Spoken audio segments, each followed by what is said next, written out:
All right. Hey, everybody. We're back. I think we had a week off, right? We didn't post one last week? We did indeed. All right. So we are back into the swing of things. And quick announcement here, kind of housekeeping stuff. Chad and I are both very, very busy. We're doing a lot of things. And in light of that, we're going to be shortening these episodes. So we've been getting together once a week to do these.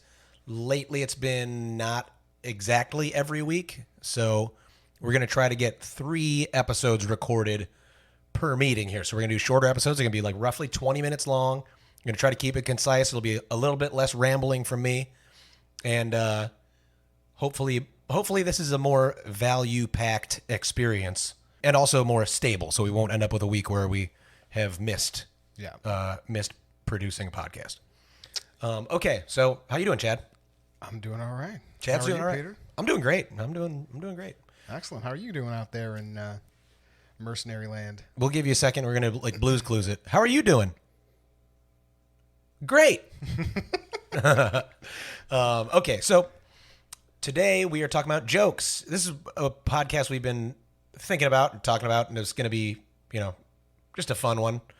And it'll probably be, since we're doing shorter episodes now, it'll probably be a multi-part thing. But I think that something that has really helped me a lot is having a bunch of canned jokes, not just for empty space, but in response to certain things that happen. I'll use, the bartenders and servers that work with me know that I will use the same jokes over and over again because, they work. I've been doing this for 7 years, and I tried a bunch of different jokes, and if they don't land, that's okay. You got another iteration of the set to play, maybe tomorrow, maybe next week, maybe next month, but you're going to be doing this over and over again. So what this is just incremental improvement. It's just another example of that. If you find something that works, do it again. Maybe tweak it a little bit. See if it works better with a little tweak. Jokes are no different. And these things can, it seems kind of obvious to me, but I'll just for the slow ones out there, jokes lighten the mood. You're not there just to be a jukebox with legs. You're there to be an entertainer. You're there to be fun, lighten the mood. You're supposed to help people have fun, right? Joking can help with that. Alleviating tension. You want a nice, relaxed, not very tense room full of people, right? Jokes help with that. You want people to like you. You want people to feel like they're kind of friends with you. Jokes, right? This does all those things.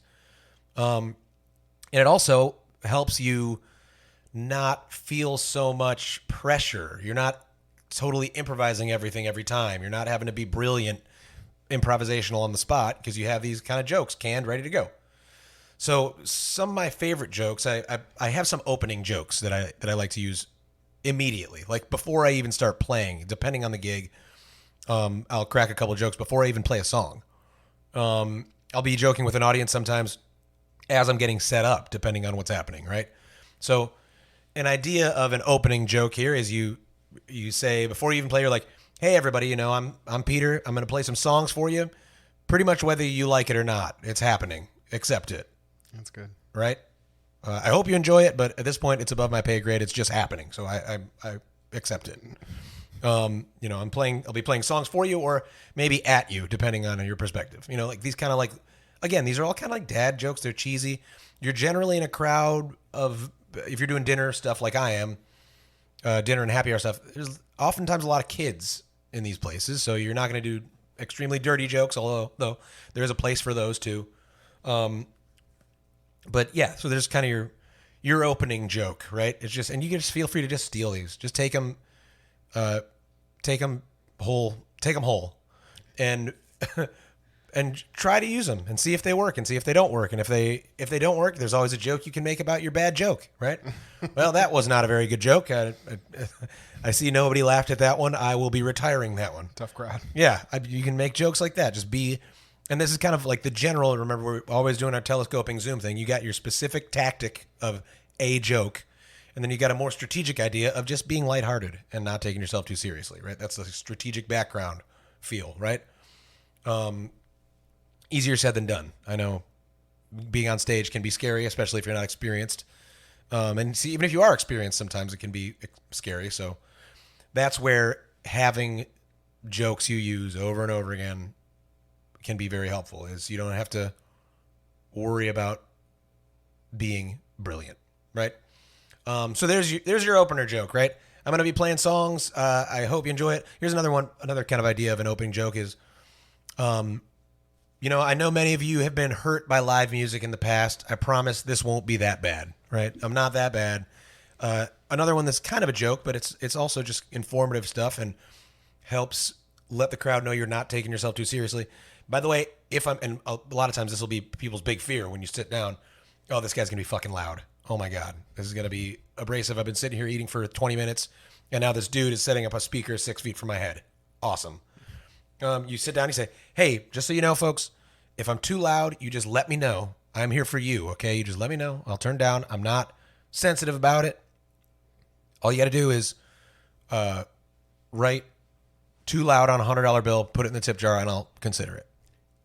And that leads me into another genre of joke, which is the joke about the tip jar, which we mentioned in the tip jar episode, right?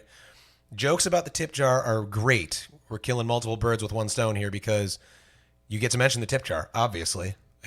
You want to be reminding people that the tip jar is there. You want to be doing that generally pretty early. And again, some people are worried, oh, am I going to offend people by mentioning the tip jar? Is it going to seem like I'm like grabbing their money?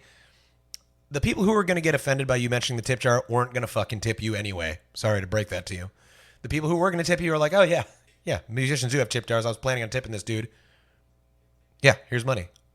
He's right. You fucking cheap bastards should tip, That does happen sometimes where like a crowd member will come up and be like, they don't know they should be tipping, So yes, jokes about the tip jar. I like the $100 bill one. Write something down on a $100 bill, put it in the tip jar. I'll think about it. That never fails to get a laugh. You can use that one with requests too. By the way, I do take requests. If you got a request, all you got to do is write that down on a $100 bill, throw it in the tip jar, and I'll think about it. Maybe get to it next time. And people laugh. And then you want to say, hey, I'm kidding. Those jokes, they can kind of feel, like A little forced. a little forced. They can if they can if you're not comfortable with them, or if you have a really uppity kind of stingy crowd. Country club crowds can be this way. But it's sometimes it'll get a groan along with the laugh. And you just, you say like, that was a joke. Requests are free. You just let me know. I'm here for you, folks. If one person laughs at that, or you see like one person kind of look up and smile and like no one else, you can say like, yes, that was a joke. Thank you for laughing at that. I appreciate you. That helps. Yeah. So it's all this kind of like, again, we're going to zoom out. It's this lighthearted kind of banter thing, right? It's self-deprecating humor is like where it's at. Making fun of yourself. I know you've been hurt by live music in the past. That's kind of a self-deprecating joke. Like, I'm part of this industry that is annoying, like I get that, right?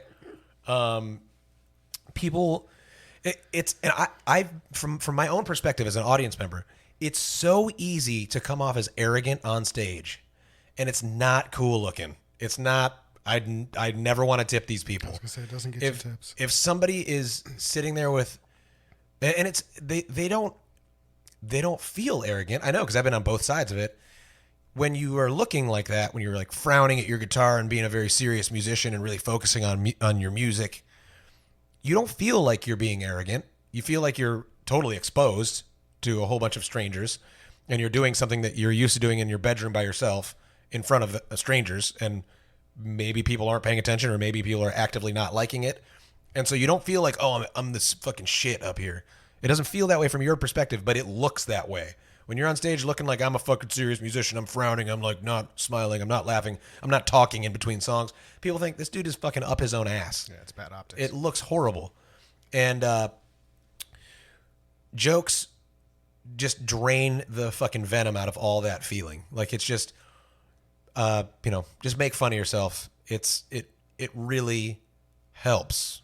It helps. Let me see some other more specific examples of jokes. I know we've talked about it in the past, but you have the attorney joke. Folks think you're in law school. That is another one of my favorites. And you so that actually leads me into something else. So you can use songs This is where I think that's kind of a beautiful kind of marriage here, because you're the musician, you're playing songs, you're picking the songs, unless there's a request, but you can make jokes out of stuff in the songs, which it can be fun. That way, it's not like, oh, this guy's a comedian, he's just fucking standing up here cracking jokes that are unrelated to what he's doing. You're cracking jokes about what you're doing, so it all seems like it seems much more natural that way, right? You don't go up there and go like, "What's the deal with airline food?" Right? If you make a joke that's related to what you're doing, it doesn't seem like this cheesy stand-up shtick thing. It seems more natural and more improvised and more like a conversation. So, for instance, and I'm going to get back to this attorney joke. For instance, the song "Mamas Don't Let Your Babies Grow Up to Be Cowboys." First of all, here's a little joke about that I make every time. I say, all right, this is a Waylon Jennings song. It's actually has the longest song title of any song that I play. It's 13 syllables. I've counted them. Mamas don't let your babies grow up to be cowboys. I count the syllables on my finger like that. It's a long song title. That is a pretty bold move. That's a confident move. And it's not like, that's not even a joke, really. It's not even a punchline. It's just a funny, weird observation, right? This is a fucking long song title, right? It's like that. That is the type of joke that you can make. It doesn't have to be this fucking brilliant, it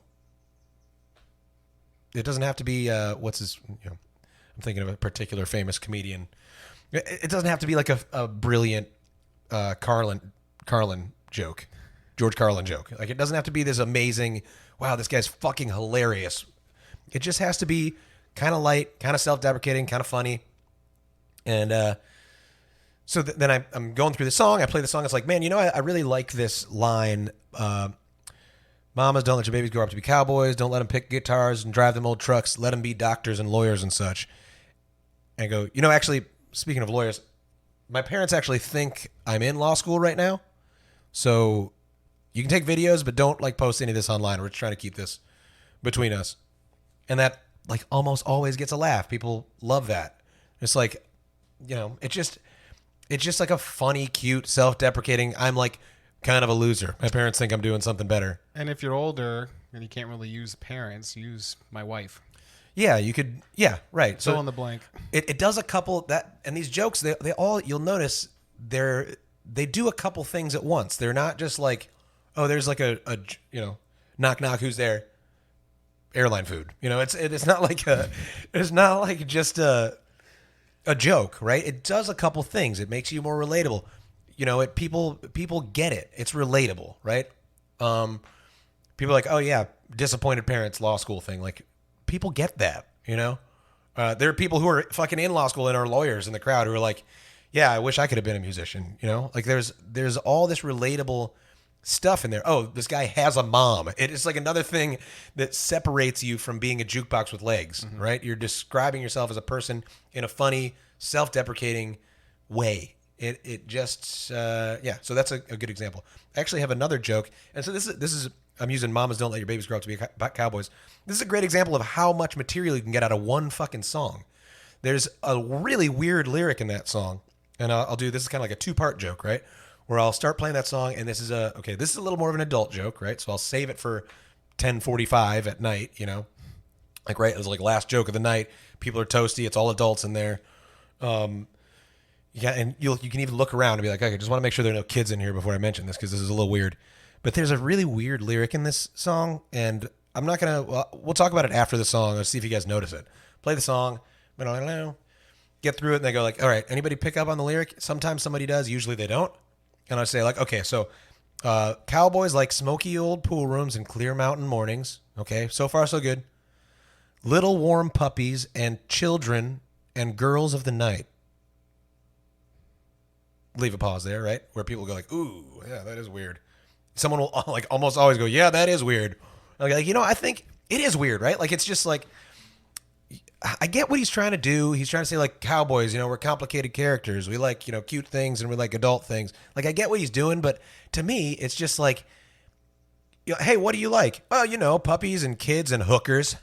It's just those things don't belong in the same sentence. They just don't. A different order. They just don't belong in the same fucking sentence. So that's an example, and I once had a table just fucking lose it over that joke of like, 30-year-olds sitting drinking, kind of end of their night, and they lost it, and they threw me $20, and I'm not saying that they wouldn't have had I not made that joke, but they were entertained by this, right?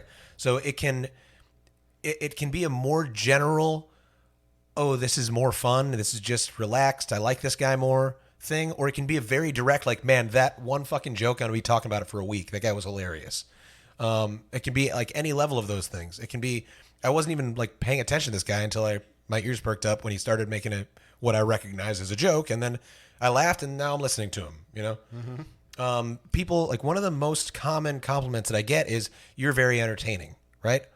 Not you shred, even though I do. Not you have a great voice, even though I do. Not you're very handsome, even though I am, right? It's you're very entertaining. And that's all like a holistic thing, right? You're trying to be entertaining. Jokes are a huge part of that. What else? Let's give you some more direct examples of jokes. I have a list, but I just don't have it with me right now, obviously. Tip jar related jokes. Okay, so I have and tip jar related jokes, they're kind of self-deprecating because they are kind of beggary, So there's a way to do them where you should never sound entitled to tips, of course. And if you feel like you have just said something that makes you sound entitled to tips, try to clarify that. Don't put your foot in your mouth and go off too long about it, because 90% of the time you think you put your foot in your mouth and you haven't yet, and now you're going to, because you're going to beat a dead horse about it.